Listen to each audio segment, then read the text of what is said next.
gemeente. Sjoe, wat 'n tyd is dit nie om lewendig te wees nie. Ons beleef vreemde goed, maar ons is saam ook dankbaar vir die voorreg wat ons het om nog steeds te kan gemeente wees, om nog steeds te kan familie wees en die liggaam van Christus te kan wees. So, ek wil hê, kom ons begin vandag en deel met mekaar, wat is jou ervaring? 'n Klomp van julle is nou al reeds in lockdown, van julle is dalk nog besig om die seisoen af te sluit, daar's 'n paar van julle wat natuurlik moet aanhou werk in hierdie tye ook, maar kom ons deel nog steeds. Wat beleef julle? Wat is julle vrese? Waarna sien julle uit? Ons deel gerus met mekaar, terwyl julle besig is om te gesels en julle die video pause, kan julle ook solank nagmaal goed gereed kry. Dit hoef niks fancy te wees nie, as jy nie ordentlike brood of wyn het nie, enige iets kan jy gebruik, sap, selfs water as jy wil. Kom ons kry vir ons nagmaal goed gereed, want net sal ons dit saam gebruik.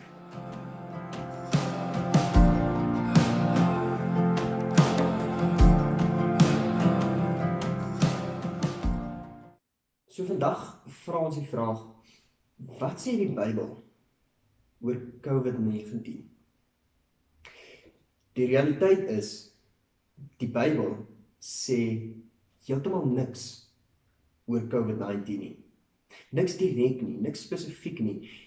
Eerstens, die Bybel het in elk geval nie woorde soos virus of bakterie in nie, want dit was nie bekend vir die skrywers in daai tyd nie.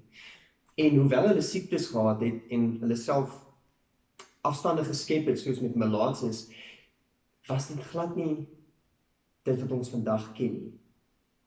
So, as ons die vraag vra, wat sê die Bybel oor COVID-19, dan is die baie kort antwoord, die Bybel sê niks daaroor nie. So, wanneer iemand 'n vers of 'n teksgedeelte uit die Bybel uitvat en sê, maar dit is geskryf vir vandag, vir die situasie waarin ons nou is, dan dink ek ons beweeg op baie gevaarlike terreine. Maar, die feit dat die Bybel niks sê oor COVID-19 nie, beteken nie dat die Bybel niks sê nie. Nee, dit is eintlik in tye soos hierdie, in tye wat vir meeste van die wêreld 'n moeilike tyd is. Dis juist tye soos hierdie wat die Bybel nog duideliker, nog harder praat as ander tye. So wat sê die Bybel? As dit nie spesifiek oor COVID-19 praat nie, wat sê die Bybel?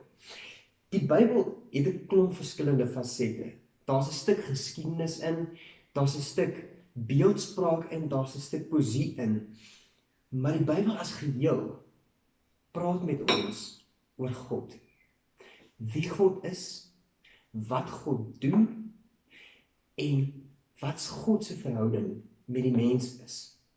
En dit is eintlik die hele Bybel opgesom. Wie is God en wat doen God en daai verhouding tussen God en mens? So die Bybel sê definitief nie niks vir 'n tyd soos hierdie nie. Die Bybel praat eerstens oor God wat die skepper is. Hy is die een wat net met woorde alles tot stand gebring het. Daar's niks wat bestaan wat nie binne God se mag is nie. Nou daarmee sê ek nie alles wat sleg is deur God gestuur nie. Maar God is nog steeds in beheer. Want hy is nie net die skepper nie, hy is ook die koning. Van alles wat was, van alles wat is, en van alles wat kom.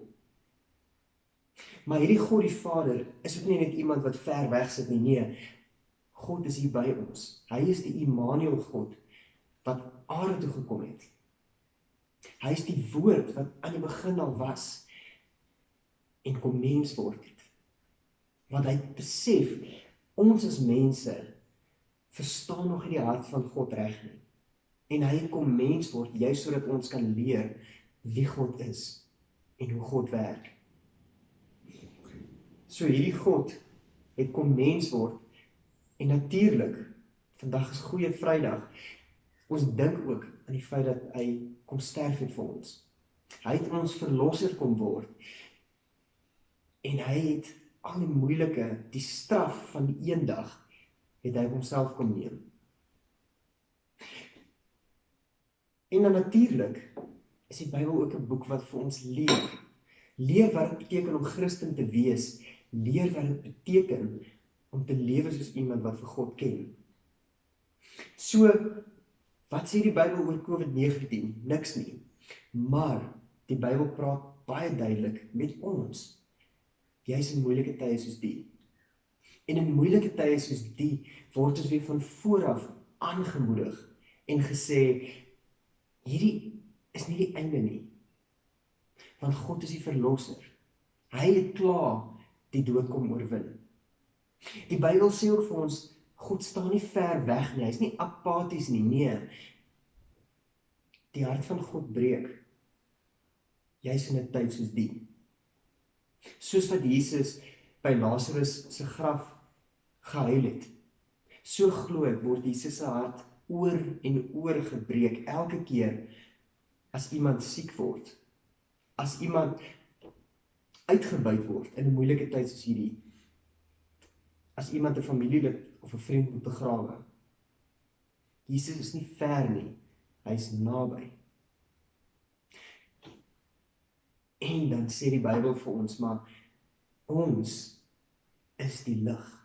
Ons is die mense wat hierdie storie van hoop, hierdie evangelie wat ons met die nagmaal vier, ons is die mense wat dit uitdra. Ek gaan vir ons dan 'n baie kort opsomming van hierdie evangelie lees, soos wat Paulus dit skryf aan die gemeente in Filippi. Filippense 2, ek gaan vir ons lees van vers 5 af, waar Paulus vir die gemeente skryf, dieselfde gesindheid moet in julle wees, wat daar ook in Christus Jesus was.